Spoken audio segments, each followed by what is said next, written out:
الشيطان الرجيم بسم الله الرحمن الرحيم الحمد لله رب العالمين الصلاة والسلام والتحية والإكرام على الرسول الأنام خاتم النبيين رحمة للعالمين وعلى آله الطيبين الطاهرين الذين أذهب الله عنهم الرجس وطهرهم تطهيرا اللهم صل على محمد وآل محمد ولعنة الدائمة الباقية على أعدائهم ومنكر فضائلهم وغاصب حقوقهم أجمعين من يوم عداوتهم إلى قيام يوم الدين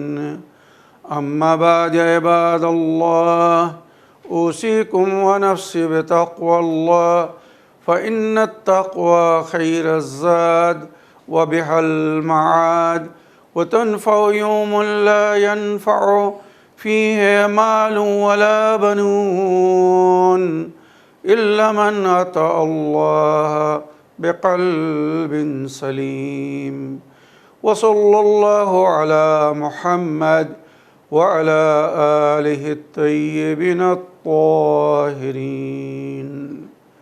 اللهم صل على محمد وآل محمد وعجل فرجهم আমার সুপ্রিয় দর্শক ও শ্রোতাবৃন্দ আসসালামু আলাইকুম ওয়া রাহমাতুল্লাহি ওয়া বারাকাতুহু। আজ পবিত্র রবিউল আউয়াল মাসের ৮ তারিখ আমাদের একাদশতম ইমাম যুগের ইমামের পিতা হযরতে ইমাম হাসান আসকারী আলাইহিস সালামের শাহাদাত দিবস। তাই আমি সর্বপ্রথম আপনাদের সকলের সঙ্গে সঙ্গে যুগের ইমামের খেদমাতে ওনার পিতার শাহাদাত দিবস উপলক্ষে তাজিয়াত পেশ করছি। আজকের এই মজলিসে আমি সর্বপ্রথম আমাদের প্রিয় ইমাম হাসান আসকারী আলাইহিস সালামের সংক্ষিপ্ত জীবনী, তারপরে ওনার কিছু মূল্যবান বাণী আপনাদের সামনে তুলে ধরব। উনি যে ওসিয়ত করেছিলেন ওনার ওসিয়তনামা পড়ে শোনাব। তারপরে ওনার এক সাহাবী আবু হাশিমকে উনি একটি সুন্দর দোয়ার শিক্ষা দিয়েছিলেন। সমস্ত সমস্যার সমাধান এই দোয়ার মধ্যে রাখা হয়েছে। কেউ যদি অন্তর থেকে এই দোয়াকে পাঠ করে তো আল্লাহ তার সমস্ত সমস্যার সমাধান করে দেবেন। কেননা আবু হাশিম বড় দুঃখের মধ্যে, কষ্টের মধ্যে ছিল। নিজের পরিবারকে নিয়ে ইমামের কাছে যখন চিঠি লিখলো যে মাওলা, আমি খুব কষ্টের মধ্যে জীবনযাপন করছি, এর কোনো উপায় বলে দিন। তার উত্তরে ইমাম হাসান আসকারী আলাইহিস সালাম ওই দোয়া লিখে পাঠিয়েছিলেন আর বলেছিলেন, তুমি প্রতি নামাজের পরে এই দোয়া পড়ে আল্লাহর কাছে দোয়া করবে, ইনশাআল্লাহ আল্লাহর কৃপায় তোমার সমস্ত সমস্যার সমাধান হয়ে যাবে। আর বাস্তবে সেটাই হয়েছিল। সুতরাং আসুন সর্বপ্রথম আমি ইমাম হাসান আসকারী আলাইহিস সালামের সংক্ষিপ্ত জীবনী আপনাদের সামনে শোনাই বা বলি। ইমাম হাসান আসকারী আলাইহিস সালাম আমাদের 11ই ইমাম। ওনার নাম হাসান ইবনে আলী আর ওনার ডাকনাম ছিল আবু মোহাম্মদ। আর ওনার পবিত্র পদবী বা লাকাব হচ্ছে সামিত, হাদি, রফিক, জাকি আসকারি। সামিত মানে উনি নীরব থেকে নিজের কাজ করতেন, সবসময় চুপচাপ থাকতেন, তাই ওনাকে সামিত বলা হতো। হাদি চুপ থেকে হেদায়েত করতেন, তাই ওনার নাম হচ্ছে হাদি। রফিক মানে জনপ্রিয় বা সকলের বন্ধু, উনি সবার সঙ্গে বন্ধুর মতো ব্যবহার করতেন বলে রফিক বলে ডাকা হতো। জাকি মানে পবিত্র নফসের উনি মালিক ছিলেন। আর আসকারি, ওনাকে ফৌজি ছাউনিতে রাখা হয়েছিল সামেরায়, তাই ওনাকে আসকারি বলা হয়।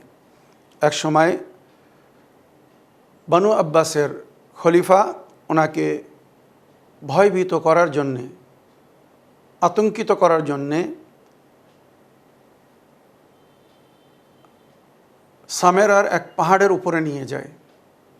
আর নিয়ে গিয়ে ওখান থেকে পুরো ছাউনি দেখায়, দেখিয়ে বলে, দেখো আমার ফৌজ, আমার সৈনিকের সংখ্যা দেখো, কখনো যেন আমার বিরুদ্ধে ওঠার বা কথা বলার সাহস করো না।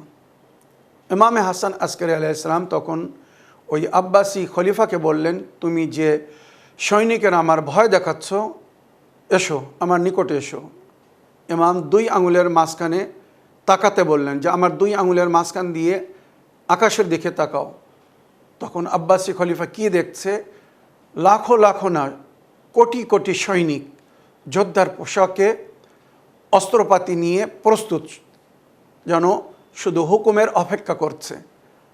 ইমাম বললেন, কি দেখছো? তখন বলছে, আমার সামনে শুধু সৈনিক আর সৈনিক।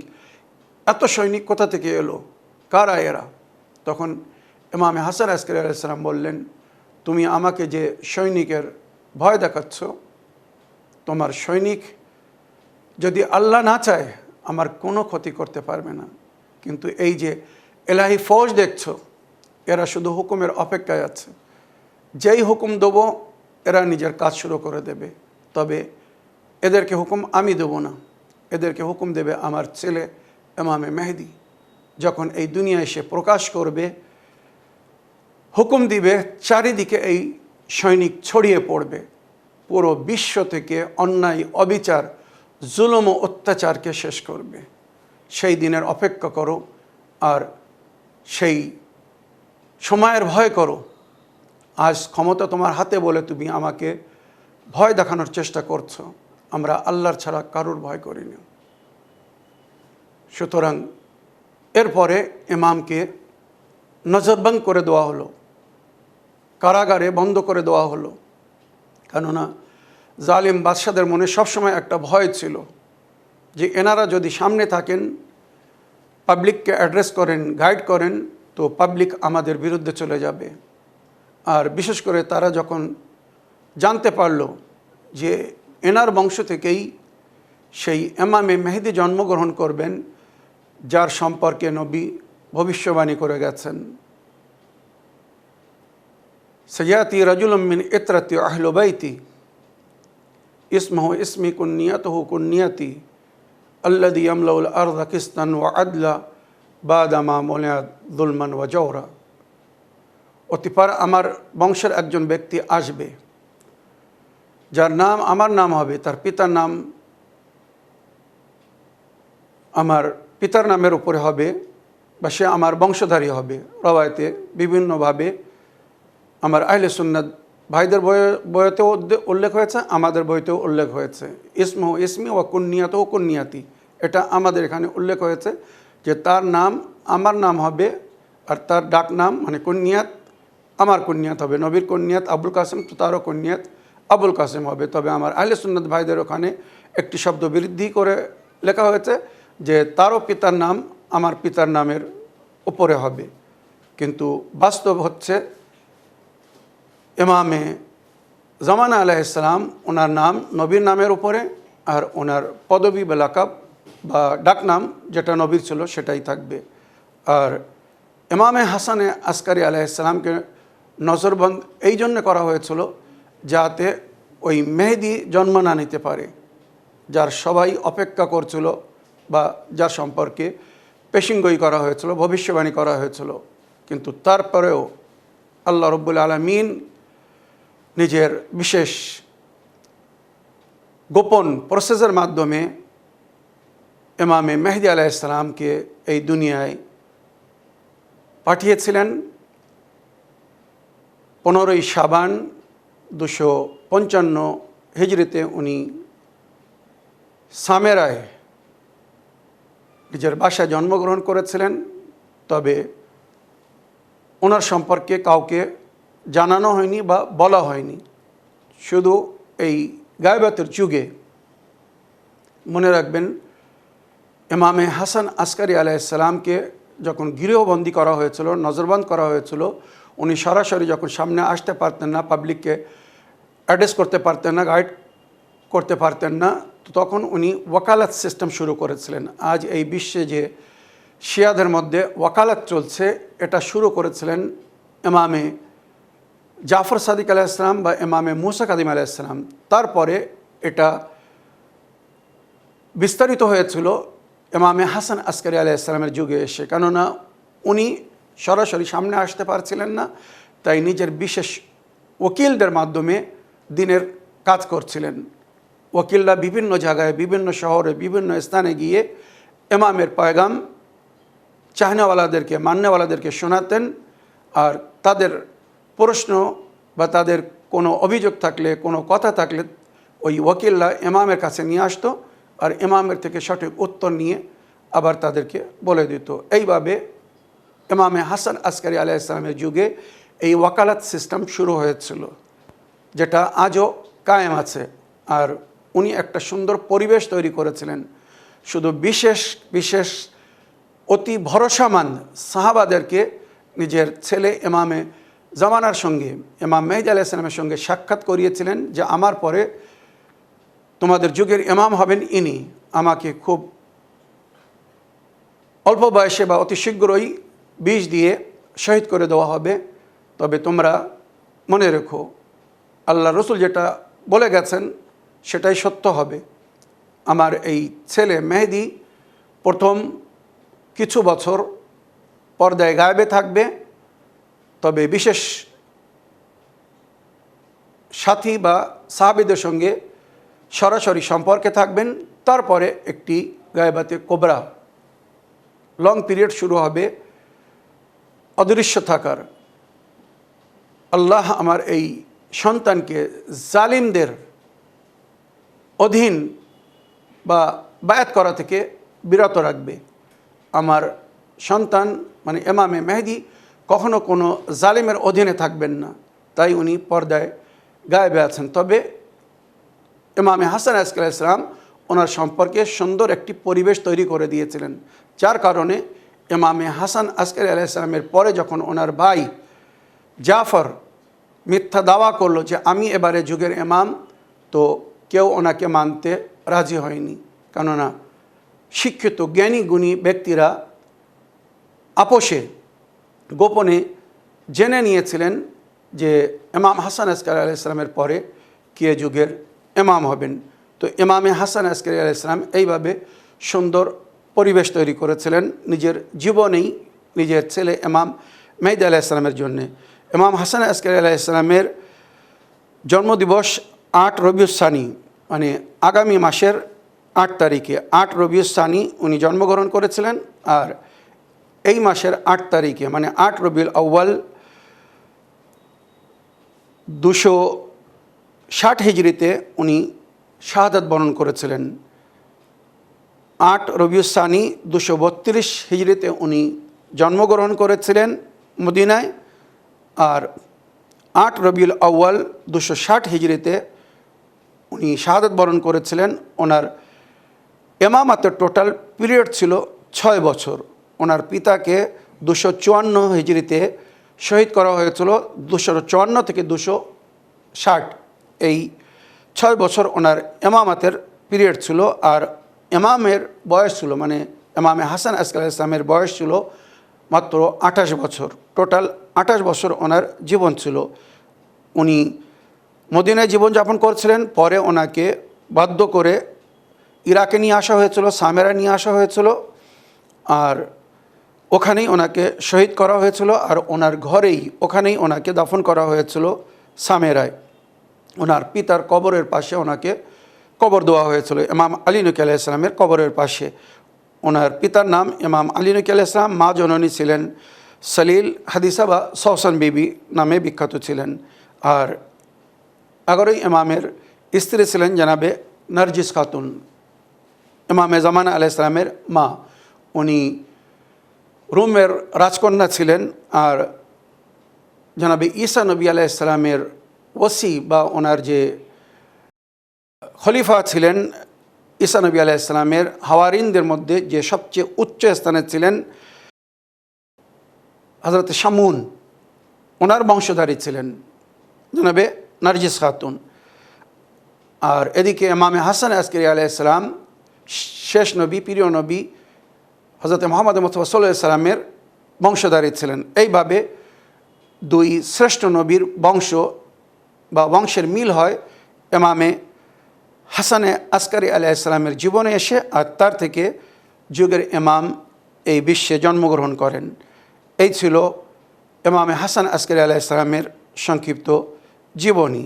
এবারে ইমামে হাসানে আসকারী আলাইহিস সালামের কার্যকর্ম নিয়ে যদি আমরা আলোচনা করি, তো ইমামে হাসান আসকারী আলাইহিস সালাম অন্য ইমামদের মতো দিনের সমস্ত দায়িত্ব সুন্দরভাবে পালন করেছিলেন। যদিও উনি প্রকাশ্য রূপে সামনে এসে অ্যাড্রেস করতে পারতেন না, গাইড করতে পারতেন না, ওনাকে বেশিরভাগ কয়েদখানায় রাখা হয়েছিল, নইলে গৃহবন্দী করে রাখা হয়েছিল। তাই উনি ওয়াকালাতের মাধ্যমে বিভিন্ন জ্ঞানী গুণী শিক্ষিত ব্যক্তিদেরকে নিজের বাসায় ডেকে তাদেরকে সুন্দর শিক্ষা দিয়ে তাদের মাধ্যমে দিনের খেদমত করছিলেন, আর যুগের ইমামের জন্যে একটি সুন্দর পরিবেশ তৈরি করেছিলেন।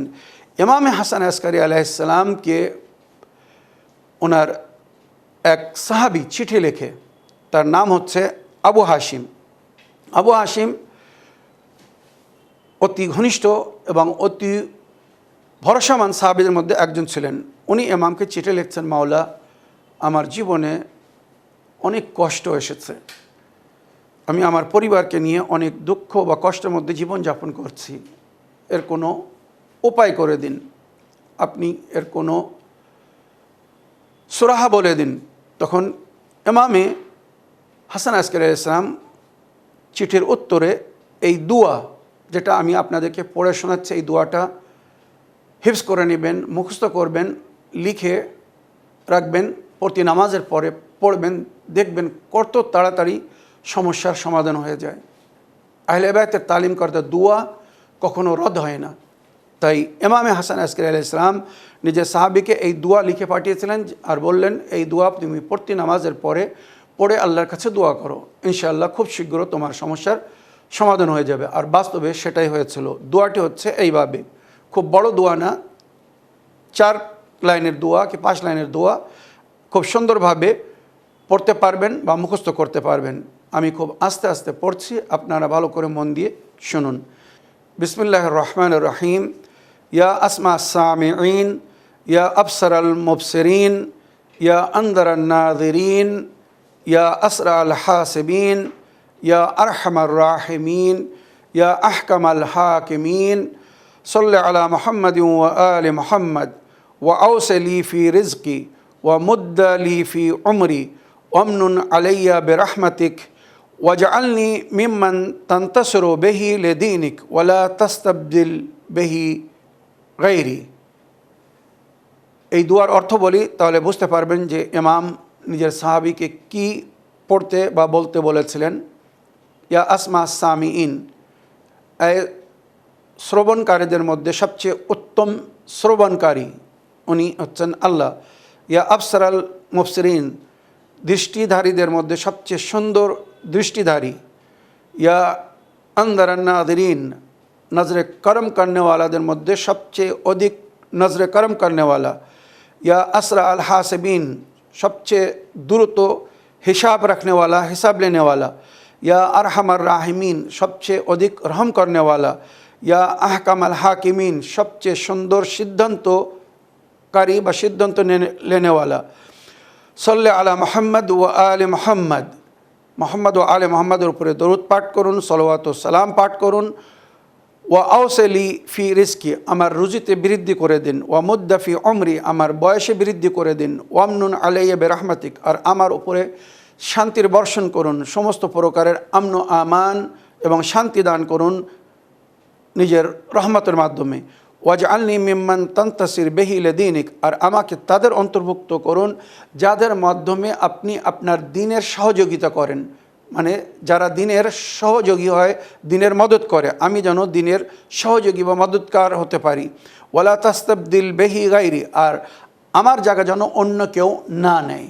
তো এই চিঠি লেখার পরে যখন আবু হাশিম চিঠি পড়েছে, দোয়াটি পড়েছে, দোয়া পড়ার পরে উনি আল্লাহর কাছে এইভাবে মোনাজাত করছিলেন, হে আমার প্রতিপালক আল্লাহ রব্বুল আলামিন, বার এলাহা মুঝে আপনি হিজব মে और अपने जुमरे में करार दे, মানে আমাকে নিজের পার্টিতে রাখবেন, নিজের গ্রহের দলের মধ্যে রাখবেন। এই বাক্য ইমাম জানতে পেরেছেন। তখন ইমাম আবার নিজের সাহাবী আবু হাশিমকে বলছেন,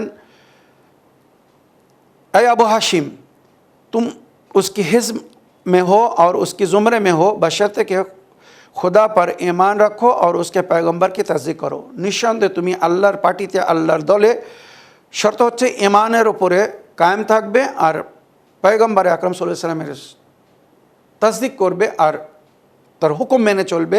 আল্লাহ তোমাকে তার পার্টির মধ্যে রাখবে, তোমার নাম হিজবুল্লাহর মধ্যে হবে, মানে আল্লাহর পার্টির মধ্যে। কেননা কোরআনে পরিষ্কার বলা হয়েছে, আল্লাহ ইন্না হিজবুল্লাহ হুমুল গালিবুন, যারা আল্লাহর পার্টিতে হবে তারাই সবসময় সফলগামী হবে। তো আবু হাশিম যেভাবে দোয়া করছিল, তার অন্তরের খবর ইমাম জেনে তাকে এইভাবে পরে বললেন যে তুমি সবসময় আল্লাহর উপরে ঈমান রেখে কাজ করো, নবী ও নবীর আহলে বাইতের তালিমাতকে ফলো করো, ইনশাআল্লাহ তুমি আল্লাহর পার্টিতে হবে আর সফলতা অর্জন করবে। এরপরে ইমাম একটা সুন্দর বাক্য আগে তাকে লিখেছেন যে মানে সাহাবী শাহওয়িয়া ইবনে আব্দুর রাব্বে,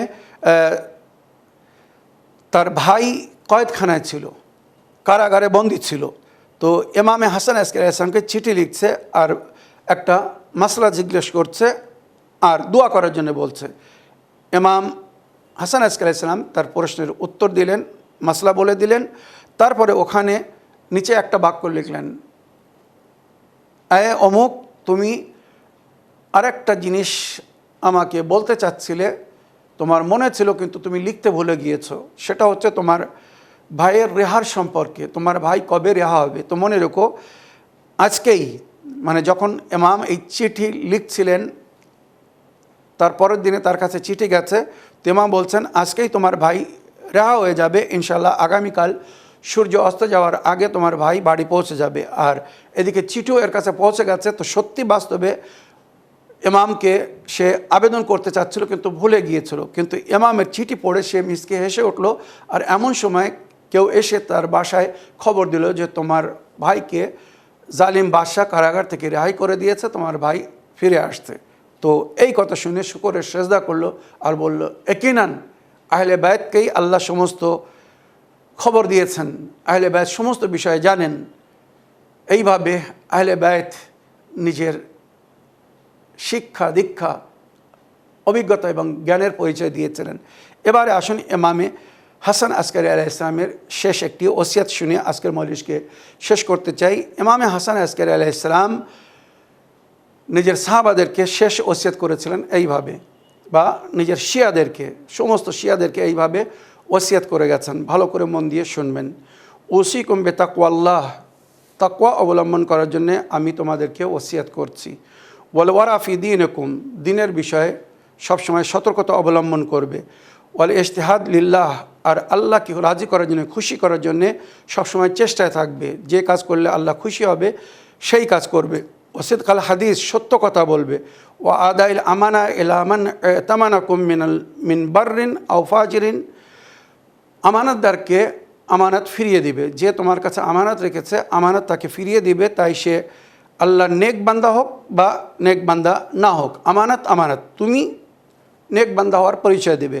যে তোমার কাছে আমানত রেখেছে তার আমানত তাকে ফিরিয়ে দেবে। তুলুস সুজুদ ওয়া হুসনুল জওয়ার, সেজদা লম্বা করবে আর সবসময় প্রতিবেশীদের সঙ্গে সৎ ব্যবহার করবে, সুন্দর ব্যবহার করবে। তাই তোমার প্রতিবেশী যেই ধর্মের বা যেই মযহাবের হোক না কেন, বিশেষ করে যে পরিবেশে ওনার সাহাবারা ছিলেন, ওখানে মানে আহলে বাইতের মান্যকারীদের সংখ্যা কম আর অন্যদের মান্যওয়ালারা বেশি ছিল। বুদ্ধিজীবীর জন্য ইশারা যথেষ্ট। সুতরাং তখন ইমামে হাসান আসকারী আলাইহিস সালাম তাদেরকে সম্বোধন করে বলছেন, ওসিয়ত করছেন, ফবিহাদা যা মুহাম্মদ সাল্লাল্লাহু আলাইহি সাল্লাম, এটাই প্রিয় নবীর আদেশ বা হুকুম। সল্লুফি আশায়রিহিম, মানে যারা তোমাদের হাম মাযহাব না, এক মাযহাবের না, যদি কেউ মারা যায় তো তাদের জানাজায় শরীক হও, তাদের মসজিদে গিয়ে নামাজ পড়ো। ওয়া আশহাদু জানায়েজহুম, তাদের জানাজায় শরীক হও। উদু মারদাহুম, তাদের মধ্যে কেউ যদি অসুস্থ হয় তাকে দেখতে যাও। ওয়া আদু হুকুকহুম, তাদের যে হক, প্রতিবেশীর হক, এলাকার পাড়া পড়শিদের যে হক, সেই হক আদা করো, কারোর সঙ্গে অন্যায় করো না। কত সুন্দর শিক্ষা দিচ্ছেন ইমামে হাসান আসকারী আলাইহিস সালাম, সকলের সঙ্গে কীভাবে মিলেমিশে থাকতে হবে। ইমাম আগেই বলছেন, তারা হয়তো তোমার ধর্মের ধার্মিক না বা তোমার মাযহাবের মাযহাবী না, তারপরেও তাদের সঙ্গে সুন্দর ব্যবহার করবে। ফাইন্না রাজুলা মিনকুম ইযা ওয়ারা ফি দীনিহি ওয়া সাদাকা ফি হাদিসিহি, তোমাদের মধ্যে যে দিনের বিষয়ে তাকওয়া অবলম্বন করবে, সতর্কতা অবলম্বন করবে, মুত্তাকি পরেজগার হয়ে জীবনযাপন করবে, আর সত্য কথা বলবে, ওয়া আদ্দাল আমানা, আর আমানাত আদায় করবে, ওয়া হাসানা খুলকাহু মা আন্নাস, আর অন্যদের সঙ্গে সুন্দর ব্যবহার করবে। কিলা হাদা শিয়াই, তখন যদি কেউ বলে এটা বা এই ব্যক্তি আমার শিয়া, ফাইসুররনি যালিক, তো সেটা আমাকে খুশি দেবে, মানে আমি খুব খুশি হব যদি আমার কোনো শিয়ার সম্পর্কে এই ধরনের কথা বলা হয়, যেটা ইমাম ওসিয়ত করেছেন। তারপরে ইমাম বলছেন, ইত্তাকুল্লাহ ওয়া কুনু লানা যায়না ওয়া লা তাকুনু আলাইনা শাইনা, আল্লাহর ভয় করে চলবে, আমাদের জন্যে সুসম্মানের কারণ হবে, অপমানের কারণ হবে না। মানে তুমি যা কিছু করবে শুধু তোমার পর্যন্ত সীমিত থাকবে না। ভালো করলে তোমার সঙ্গে সঙ্গে লোক আমাদের প্রশংসা করবে, ভুল করলে, অন্যায় করলে, পাপ করলে, জঘন্য কাজ করলে, নোংরা কাজ করলে শুধু তোমরা বদনাম হবে না, তোমাদের সঙ্গে সঙ্গে আমাদেরও বদনামি হবে, আহলে বাইতেরও বদনামি হবে। তাই এমন কোনো কাজ করবে না যেটা করলে তোমাদের সঙ্গে সঙ্গে আমরা বদনাম হব। জুররু এলাইনা কুল্লু মুআদ্দাতিন, অন্যদের মায়া মহব্বত আমাদের দিকে আকর্ষিত করো, টানো, মানে তোমাদেরকে দেখে যেন অন্যরা আমাদেরকে ভালোবাসে।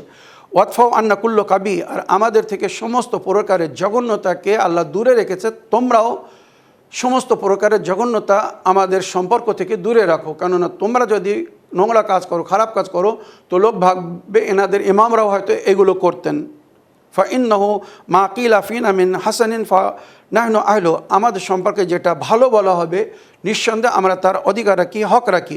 ওয়া মা কিলা ফিনা মিন সুইন ফামা নাহনু কাযালিক, কিন্তু আমাদের সম্পর্কে যদি কোনো ভুল বলা হয়, অন্যায় বলা হয়, নিন্দনীয় কিছু বলা হয়, তো আমরা তার হক রাখি না। আমরা কখনো এমন কোনো কাজ করিনি বা করার জন্য বলেনি যার জন্যে লজ্জিত হতে হবে, দুঃখিত হতে হবে বা নিন্দনীয় হবে।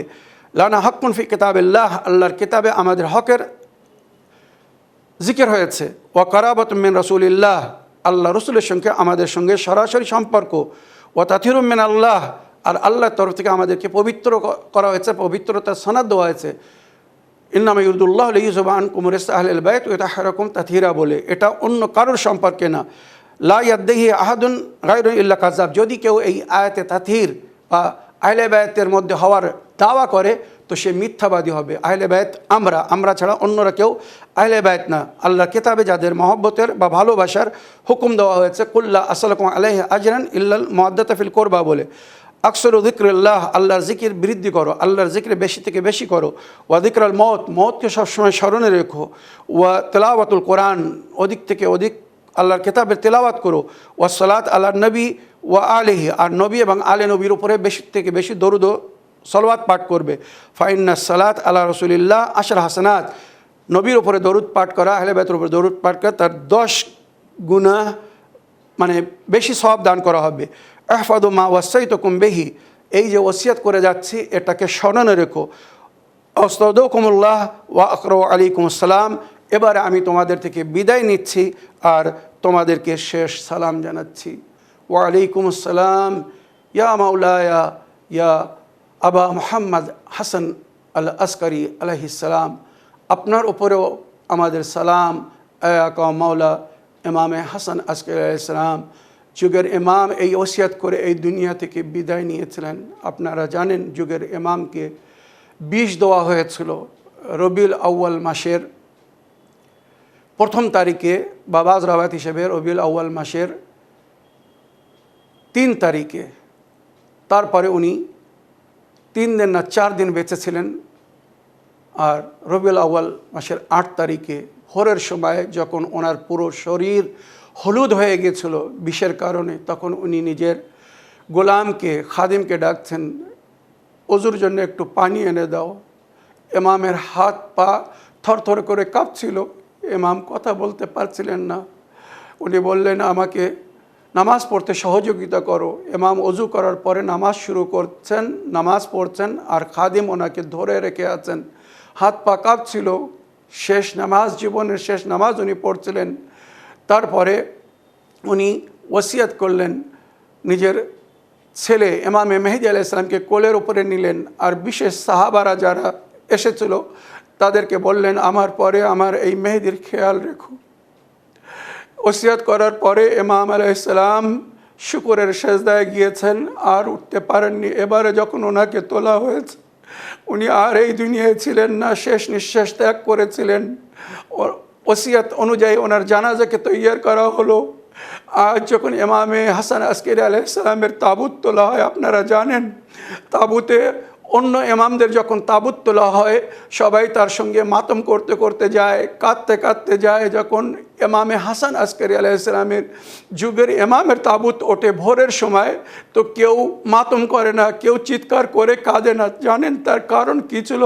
কারণ ছিল ইমামে জামানা আলাইহিস সালামের সামনে যখন ওনার পিতার জানাজা তোলা হচ্ছিল, ইমাম জামানা আলাইহিস সালাম চুপচাপ ছিলেন। যে উচ্চস্বরে যে একটু কাঁদবেন, কাঁদার ক্ষমতাও ছিল না, কেননা কাঁদলে জালিমরা জানতে পারবে বলে যে এই ঘরে একটা বাচ্চা আছে, যে বাচ্চার সম্পর্কে খবর দেওয়া হয়েছিল সে যুগের ইমাম হবে, জালিমদেরকে শেষ করবে। সুতরাং এই ভয়ে ইমাম চুপচাপ চোখ দিয়ে অস্ত্রপাত করছিলেন, নীরব ছিলেন, কাঁদতে পারছিলেন না, আওয়াজ বাহির করতে পারছিলেন না। তাই ওনার জানাজা তোলার সময়, ওনার তাবুত তোলার সময় সবাই চুপ থাকে, যেমন যুগের ইমাম চুপচাপ ছিলেন, শুধু চোখ দিয়ে অস্ত্রপাত হচ্ছিল। ইমামে জামানা কাঁদছিলেন আর বলছিলেন, বাবা জান, আমি এত ছোট যে আমি আপনার জানাজাকে তুলে নিয়ে যেতে পারছি না। আমরা বলবো, আকা মাওলা, আমরা সেই সময় ছিলাম না, নইলে আপনার পিতার জানাজা আমরা তুলতাম। আপনি ছোট ছিলেন বলে আপনি তুলতে পারেননি। আজ আমরা শাবিয়ে জানাজা আপনার পিতার তাবুত তুলে আপনাকে শ্রদ্ধাঞ্জলি দিচ্ছি, আপনাকে সহানুভূতি জানাচ্ছি, আপনার খেদমতে তাজিয়াত পেশ করছি, আর অঙ্গীকার করছি যদি আমরা সেই সময় থাকতাম অবশ্যই তাবুত আমরাই তুলতাম, আপনাকে কোনো কষ্ট হতো না। তাই আজ মাওলা এই তাবুত নিয়ে এই আপনার বাবার আজাদারি যে করছি, আমাদের তরফ থেকে এই তাজিয়াতকে কবুল করবেন, আমাদের তরফ থেকে এই সম্বেদনাকে কবুল করবেন। মাওলা, আমরা সবাই আপনার সঙ্গে আছি, আপনার দুঃখে শরীক আছি। তবে হ্যাঁ, একটা কথা জানি, সমস্ত ইমামরা বলেছেন যখন আমাদের কথা স্মরণ করবে তো আমাদেরকে স্মরণ না করে আমাদের জাদ ইমামে হুসাইনকে স্মরণ করো। কারবালার ময়দানে যার লাশা বেগরো কাফন ছেড়ে দেওয়া হয়েছিল, যুবক ছেলে ইমামে জাইনুল আবদিন ছিলেন, কিন্তু তাকে দাফন করতে দেওয়া হয়নি, কাফন পরাতে দেওয়া হয়নি। তাই যুগের ইমাম নিজেও কাঁদছেন আর বলছেন নিজের দাদা ইমামে হোসেন আলাইহিস সালামের জন্য, ফালা আনদুবান্নাকা সাবাহান ওয়া মাসান ওয়ালা আবকিয়ান্না লাকা বাদালাদ দুমুয়ে দামান। আমার দাদা হোসেন, আমি সকাল সন্ধ্যা আপনার জন্য কাঁদতে থাকবো। যদি আমার চোখের পানি ফুরিয়ে যায় তো রক্তের অস্ত্রপাত করব, রক্তের কাদা কাঁদবো। আমরা সেই যুগের ইমামের খেদমতে ওনার পিতা এবং ওনার দাদার তাজিয়াত পেশ করছি। ইন্না লিল্লাহ ওয়া ইন্না ইলাইহি রাজিউন, রাদান বিকাদাইহি ওয়া তাসলিমান লিআমরিহি। সায়ালামুল লাযিনা যালামু আইয়া মুনকালিবিন ইয়ানকালিবুন।